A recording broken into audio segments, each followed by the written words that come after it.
Alright, so this is gonna be a quick video because I'm sick, but I was talking to a bro in the gym, and in passing talks and jokes, I heard him say he doesn't really know what he wants to do with himself, or he wants to do with his life, to be more specific.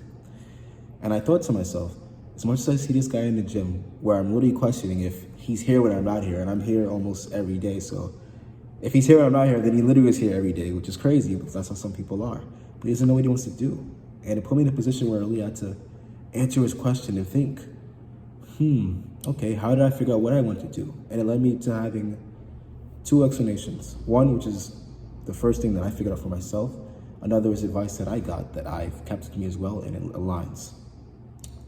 The first is, think back to when you were a kid and you were alone, you were just thinking to yourself, what you picture yourself doing in the world, what seemed cool, what made sense. I don't care if it's something as crazy as being a pirate. For me, it was saving lives.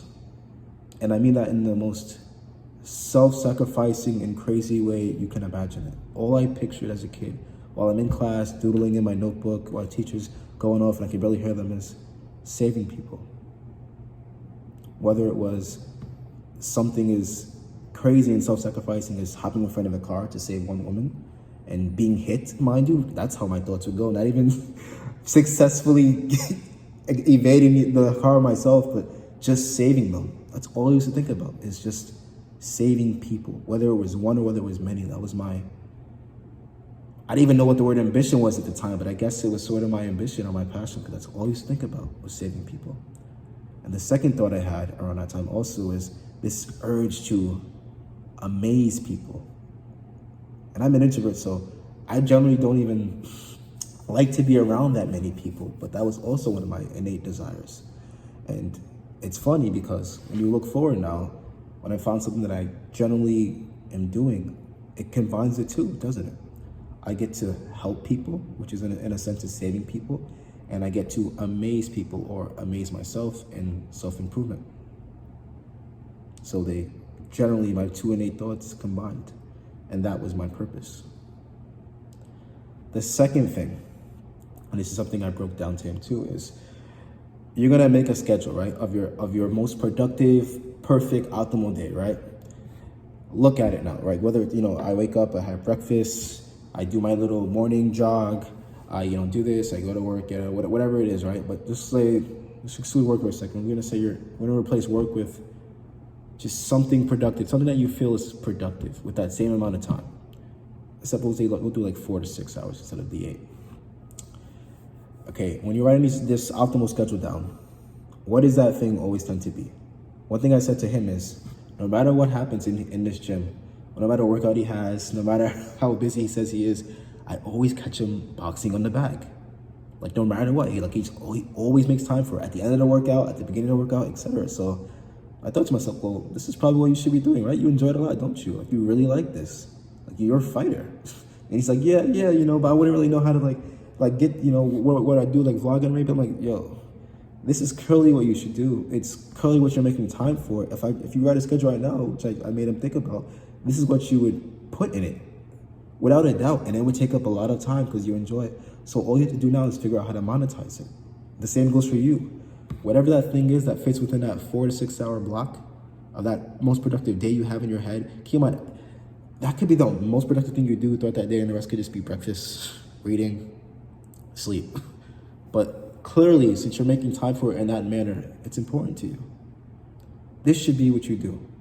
This is how you work and not feel like you're dying. This is what you should do, right? So now you have that thing, you figure out how you monetize it. And with the day and age the way it is attention is how we monetize things. So you just figure out how you share it.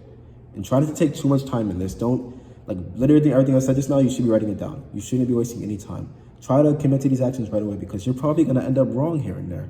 You're probably gonna have one thing that you decided to commit to, and for all you knew, because of your limiting beliefs, you picked the safe option. Maybe for you it's basketball. Maybe you can't be a basketball player, but if you try and share it, maybe you'll get popular through online, or maybe you'll find your own little way of making it cool. But instead of choosing that because you're worried about competition, you chose, who knows, being a doctor, and you don't actually like that. You'll come to find that you're knee deep in debt, and you're like, I don't actually want to be a doctor. I didn't actually enjoy any of this process of like getting my doctorate. So the quicker you make these mistakes, the quicker you can get on to actually figuring out what is your purpose, what you actually want to do. In a sense, there's also like a natural purpose, as a man, as a female. So, but that's something that's more obvious, right? So go out, commit to these actions, right? Everything in your life, this is a beautiful quote from the Way of Spirit, man. Everything in your life should align to your purpose. Now that you know this, now that you've thought about it, now that you have at least, hopefully 2 ideas in mind, commit to those things. Make your entire schedule, make your entire life supplied around them. The people you interact with should be people that can fit within this. One of my best friends, his name is Ishmael, is a guy who generally is on a similar path to me. And it's of no curiosity to me why we're best friends, because it just makes sense. There's someone that I can see fully going with me on my journey, no matter how much I change or no matter how much he changes, because we generally have the same purpose.